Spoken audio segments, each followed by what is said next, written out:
What is going on, guys, and welcome to the ultimate Dune Awakening solo player guide. If you are a lone wanderer, a survivalist, or simply a player who prefers the freedom of going alone, then this video is just for you. We will take a look at the best solo classes, best weapons, what are the essential resources, how does smart base building look like, what things should you prioritize for crafting, and the most effective survival strategies. So, I've gathered all the information that you need to thrive without relying on anything else besides yourself. And before we continue, thanks to the U4GM, their pro website that provides Dune Awakening Solari and items on all servers, with cheap price and fast delivery. They have over 11,000 positive comments, and this website is really worth a try. So, make sure to use my discount code KAID for extra 5% off.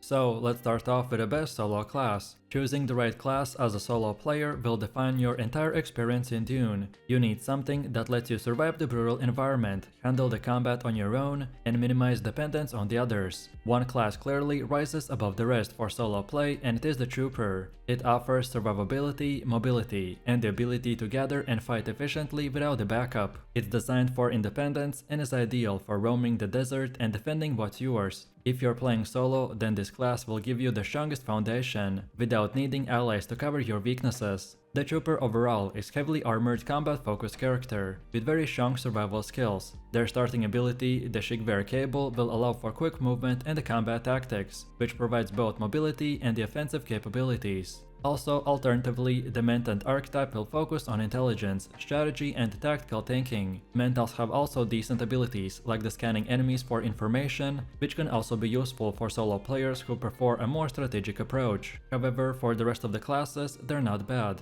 but just offer different kind of skills. Next up, let's take a look at the salvaged metal, which is a critical resource for nearly every part of your solo journey, because we will use it for equipment, crafting stations, base defenses, and even the vehicles. However, it's not just lying around. You will need to know where to look, how to spot high-value wreckage, and how to gather quickly before the cache environment, or even the other players that can catch up to you. So, in the early stages, particularly during the Getting Equipped quest, you will need to collect 65 units of the salvaged metal to craft essential equipment like the Mala gun. And to locate this resource, you need to head northwest from your starting position after the initial worm encounter. There you will find a scavenger camped, marked by a tent and a rocky structure. You need to be prepared to face hostile NPCs guarding area, and after defeating them, you can loot surroundings for the salvaged metal. Additionally, you can use the cutlery tool on the nearby metal structures to extract even more of this valuable resource. However, if you prefer to avoid combat, then you can also find salvaged metal by exploring the debris along the base of the rocky formation near the camp. Next, let's take a look at the best equipment. Your armor is not just about stats, it's your second skin. As a solo player, every piece of gear will need to work harder. It has to protect you from the environment, give you enough speed to escape danger, and last long enough to keep you alive when no one else is around. The best equipment setup will strike a balance between durability, mobility, and environmental resistance. For your starting set, we want to go with the heavy armor options. You have heavy armor, a medium level armor, or the steel suit for exploration, which is light. We will be up close and personal, and that's why heavy armor is the best, as it allows us to rush into enemies with the maximum defenses. However, if you leverage your Holdman shield, then you can also use other pieces of armor while leveling. On top of this, weapons are also important, especially when you're alone. You need weapons that are versatile, reliable, and deadly in both PvE and PvP. A solo player can't rely on teammates to cover weaknesses, so your weapon choice must reflect a complete tactical toolkit. Whether you're taking out raiders, defending your base, or dealing with aggressive wildlife, you need the stopping power, accuracy, and efficiency. And the best solo weapons, in my opinion, are the shotguns and other short-range weapons. The first available shotgun is the GRDA-44, available at the Iron Technology. The distributor is a good early game option as well for breaking the shielded enemies, which is also available in the Iron Tech. This is an automatic weapon that will be replaced later by the Drill Shot FK7, which is a shotgun built to break the shielded enemies from the mid-range. These two shotguns will be ultimately our 1-2 punch combo. You can also swap in rifle for the longer range engagements, or if you prefer, you could work this setup with the melee gameplay and a restructure skill. Then next we have another important part in Dune Awakening for solo players, and it is the base building. The first step to setting up your base is finding a solid ground. You want to avoid the shifting sands, which are unstable and extremely dangerous. Sandstorms regularly sweep through the desert, and they are ever-present threat, so your safest option is to build on rocky terrain, where your structures can actually hold. And once you've picked a spot, you can start constructing your base by using the modular parts. There's variety of design themes to choose from, allowing you to fully customize the look and feel of your home. Whether you just want something simple to get by or a large impressive headquarters, the creative control is entirely yours. However, keep in mind that in rockier areas, you're still not totally safe. The sandstorm still can hit hard, and this is where your base defensive energy shield will come in. The shield keeps sandworms and storms at the bay. Another cool feature is the ability to create and use the base blueprints. After building a base you're proud of, you can save it as the blueprint, which can be traded or sold to other players. These blueprints will act as the templates, allowing other players to replicate your base layout exactly. So, if you got an eye for design, then you can turn your creativity into a valuable commodity.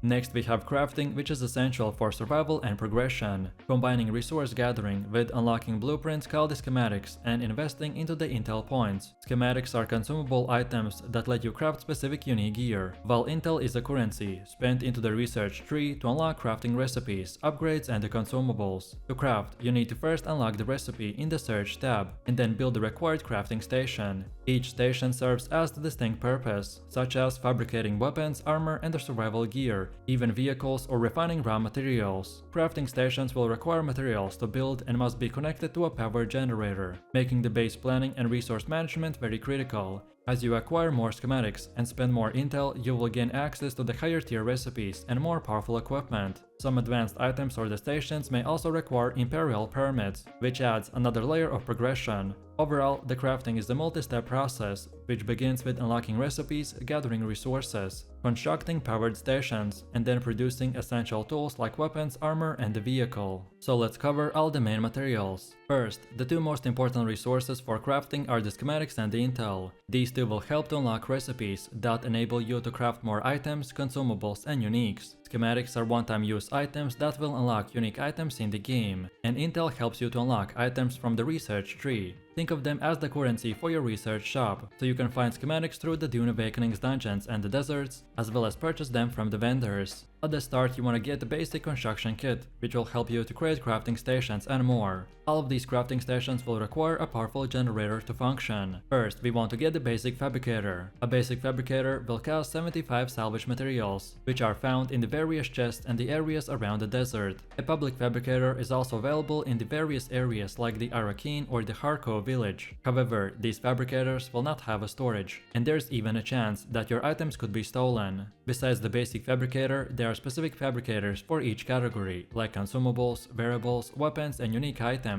The weapon fabricator, as the name suggests, will help to craft weapons and ammunition, and all of these fabricators will need to be placed near the sub-thief console to work. And then lastly, we got the vehicle fabricator. These ones are used to create vehicles from their specific schematics. However, vehicles in Dune Awakening will require a lot of rare materials that you need to grind a lot for. So first, focus on equipment and your gathering efficiency, and then only start thinking about traveling speed in the form of a desert bike and etc.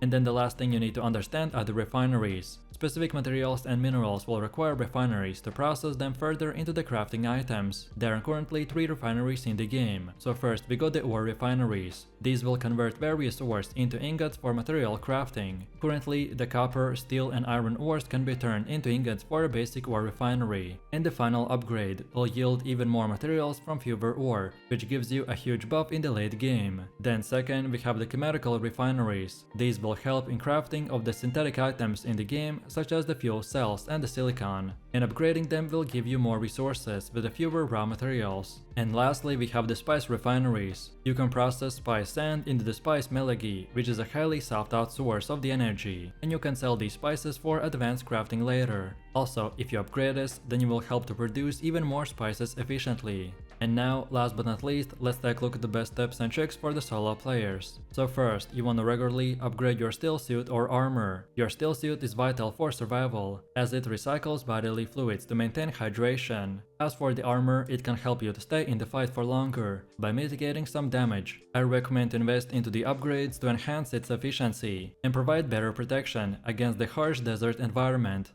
Then second, collect the plant fiber whenever possible. Plant fiber is a scarce yet essential resource. You wanna gather it as much as you can whenever encountered, as it's very critical for crafting and survival need. You can never have enough of plant fiber, so don't forget about it. Next, you also need to manage the hydration and the stamina wisely. Your survival will depend on maintaining the hydration, so you should not take chances and go exploring without the proper resources. So keep an eye out on your thirst level and never get dehydrated. Another thing to keep in mind is your stamina. It won't regenerate unless you stand still, so make sure you take your time and allow your stamina to get back up. If you are in combat, then spend your stamina wisely and regenerate when you get a chance. On top of this, never forget use your blood extractor to harvest the blood and store it in the blood sacks from the enemies that you defeated. Blood is one of the most important resources in the game, and you can even drink it if you're suffering from dehydration. And then finally, when entering a new region, you won't be able to see anything on the map, so you always want to find a high ground and deploy a survey probe.